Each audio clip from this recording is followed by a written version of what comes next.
امام الانبیاء کے غلاموں اور پھر حضرت رابعہ بصری جیسے لوگ جب دنیا سے جاتے ہیں، یہ وہ لوگ ہیں جن کے لیے موت تحفہ بنی ہے. جب قبر میں گئیں تو فرشتے سوال کرنے آ گئے، کہا مر ربک، رابعہ سے پوچھ رہے ہیں تیرا رب کون ہے؟ مر ربک. آپ جلال میں آ گئے، آپ نے فرمایا من انتما، مجھ سے رب کا پوچھنے والوں پہلے اپنا بتاؤ تم کون ہو. من انتما، تم کون ہو؟ انہوں نے کہا جی ہم فرشتے ہیں. کہاں سے آئے ہو؟ آسمانوں سے آئے. کیوں آئے ہو؟ کہا ڈیوٹی لگی ہے، جو قبر میں آئے نا اس سے رب کا پوچھتے ہیں، رسول کا پوچھتے ہیں، دین کا پوچھتے ہیں. آپ نے فرمایا کہ تم آسمانوں سے آئے ہو. کہنے لگے آسمانوں سے آئے ہو.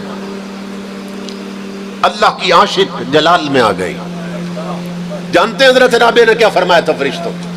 فرمایا تھا فرشتوں اور تم اوپر سے اتنا نیچے آ گئے، تمہیں رب نہیں بھولا، میں تو صرف ایک گز نیچے گئی، مجھے کیسے یار بھول سکتا ہے؟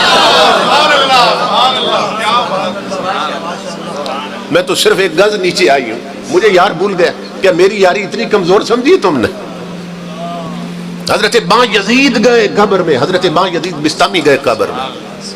یہ ان لوگوں کا حال بتا رہا ہوں جن کے لیے موت تحفہ بن جاتی ہے. کبھی کبھی اللہ ظاہر کر دیتا ہے ان کی عظمتوں کو. تو امام الانبیاء کے غلاموں حضرت با یزید جب قبر میں گئے، یہ وہ ہستی ہیں کہ جن کا ارشاد ہے کہ لو رأتنی جہنم لخمدت. حضرت با یزید کہتے اللہ کی عزت کی قسم لوگوں، اگر جہنم صرف با یزید کا چہرہ دیکھ لے تو بجھ جائے گی. اس مقام کا انسان جب قبر میں گئے، فرشتے آ گئے، ہاں جی مر ربک، بتائیے آپ کا رب کون ہے؟ تو آپ نے پھر وہی سوال کر دیا من انتما، پہلے یہ بتاؤ تم کون. انہوں نے تعارف کرایا ہم فرشتے ہیں، ڈیوٹی ہے. آپ نے فرمایا تمہیں یہ نہیں معلوم جب کسی کے پاس جائیں تو پہلے حضور کی سنت کیا ہے؟ پہلے السلام علیکم کہتے ہیں، نہ سلام نہ دعا. آئے اور تم نے گفتگو شروع کر دی رب کون ہے؟ قربان جائیں جن کی زندگی گزرتی ہے نا حضور کی غلامی میں، وہ قبر میں فرشتوں کو بھی رسول کی سنتیں سکھاتے ہیں. وہ کہہ رہے نہ سلام نہ دعا، آئے اور تیرا رب کون ہے؟ پہلے میرے حبیب کی سنت پوری کرو. وہ قبر سے نکلے اور کہا السلام علیکم. فرمایا وعلیکم. اب آ جاؤ. آ گئے. ہاں اب بتاؤ کیا ہے؟ انہوں نے کہا تیرا رب کون؟ مر ربک. آپ نے فرمایا مجھے یہ بتاؤ، یہ جو تم نے مجھے السلام علیکم کہا تو مومن سمجھ کے کہا یا کافر سمجھ کے؟ کیونکہ کافر کو سلام نہیں دے سکتے. ہمارے حکمران تو کافروں کو جبھے مارتے ہیں تو کافروں کو سلام نہیں دے سکتے، السلام علیکم نہیں کہہ سکتے. تو مجھے سلام کیا سمجھ کے کہا تم نے؟ مومن سمجھا یا کافر؟ انہوں نے کہا جی مومن سمجھا. فرمایا پھر مومن سے پوچھتے ہو تیرا رب کون ہے؟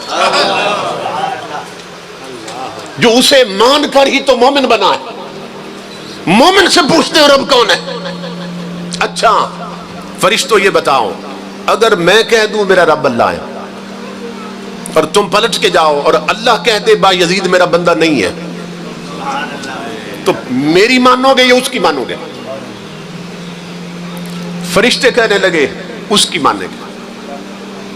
پھر تو اس کی مانیں گے. آپ جلال میں آ گئے، فرمایا سنو جب اس کی ہی ماننی تھی تو پھر اتنا لمبا سفر کرنے کی ضرورت کیا تھی؟ وہیں اسی سے پوچھ لینا تھا با یزید تیرا بندہ ہے کہ نہیں ہے. ایک فرشتہ دوسرے سے کہنے لگا یار یہ کون آیا بابا، ہم اس پہ سوال کرتے ہیں یہ ہم پہ کر دیتا، یہ کون ہے؟ اس وقت میرے رب کی آواز ثم ینادی مناد من السماء. اس وقت میرے رب کی آواز فرشتوں آپس میں نہ پوچھو یہ کون ہے، مجھ سے پوچھو یہ کون آیا ہے. مجھ سے پوچھو یہ کون آیا.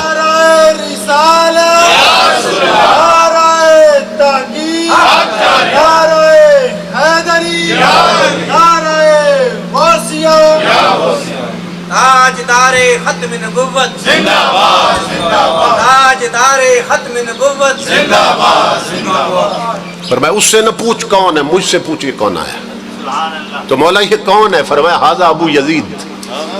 اللہ تعارف کروا رہا ہے، یہ کون ہے؟ ھذا ابو یزید عاشا فی محبتی ومات فی محبتی ووضع فی قبرہ کذالک ویبعث کذالک۔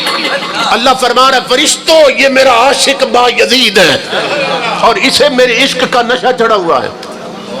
اسی مستی میں یہ جیا، اسی مستی میں مرا، اسی مستی میں قبر میں اترا اور پلٹا۔ فرشتوں مجھے اپنی عزت کی قسم یہ قیامت کو بھی اٹھے گا تو میرے عشق کے نشے میں اٹھے گا۔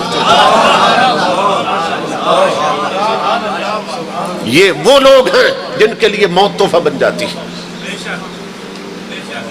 سیدنا فاروق اعظم نے، سیدنا فاروق اعظم جو کون ہیں؟ امام الانبیاء کے غلام، مراد رسول بھی ہیں، داماد بطول بھی ہیں۔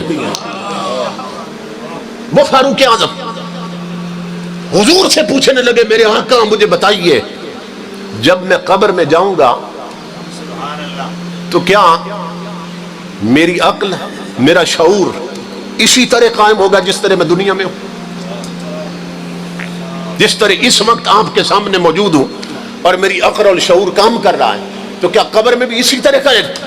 امام الانبیاء نے فرمایا اسی طرح کرے گا۔ تو فاروق اعظم کے لفظ تھے جس کا معنی تھا آقا اللہ کی عزت کی قسم پھر ان سے میں خود نمٹ لوں گا، پھر میں خود نمٹ لوں گا ان سے۔ اور کیسے نمٹا؟ پھر کیسے نمٹا فاروق اعظم نے؟ فرشتے آئے فاروق اعظم کے پاس، کہا تیرا رب کون ہے؟ آپ نے فرمایا تم بتاؤ تم کون ہو اور کہاں سے آئے ہو، اور یہ بتاؤ جب اس نے کالو بلا کہاں تھا تو تم وہاں موجود تھے؟ انہوں نے کہا نہیں موجود۔ اب فرمایا تمہیں موجود ہی نہیں تھے اس وقت، تمہیں کیا خبر ہماری یاری کب سے لگی ہے؟ ایک فرشتہ دوسرے سے کہنے لگا، اب فرشتے نے کیا کہا؟ اس نے کہا یار یہ عجیب بندہ ہے، اور ہم نے اس کا امتحان لینا ہے یا اس نے ہمارا لینا ہے؟ یہ وہ لوگ ہیں جن کے لیے موت تحفہ بن جاتی ہے، مگر ان کے لیے بنتی ہے جن کی پیشانیوں میں سجدوں کا نور ہوتا ہے، جن کی زبان پر تلاوت قرآن کی برکتیں ہوتی ہیں، جن کے پاؤں مسجدوں کے راستوں پہ چلنے کے عادی ہوتے ہیں، جو ناول نہیں پڑھتے، فلمیں اور ڈرامے نہیں دیکھتے، گانے نہیں سنتے، وہ اگر سنتے ہیں تو مصطفیٰ کا قرآن سنتے ہیں، اگر پڑھتے ہیں تو رسول کا قرآن پڑھتے ہیں۔ ان کے گھروں پہ دو ڈشیں نہیں ہوتی، ان کے گھروں میں کیبل کے کنیکشن نہیں ہوتے، ان کی جوان بچیوں کے ہاتھ میں ٹچ موبائل نہیں ہوتے، ان کی بہو بیٹیاں بن سمر کر میک اپ کر کے بازاروں میں نہیں پھر رہی ہوتی، شادیوں پر ان کے گھروں میں ڈھولک نہیں بجتی ہے، ان کے گھروں میں مصطفیٰ کا ذکر ہوتا ہے، ان کے جوانوں کی جیب میں تاش کے پتے نہیں سورہ یاسین ہوتی ہے، ان کی بیٹیوں کے ہاتھ میں رومانٹک ناول نہیں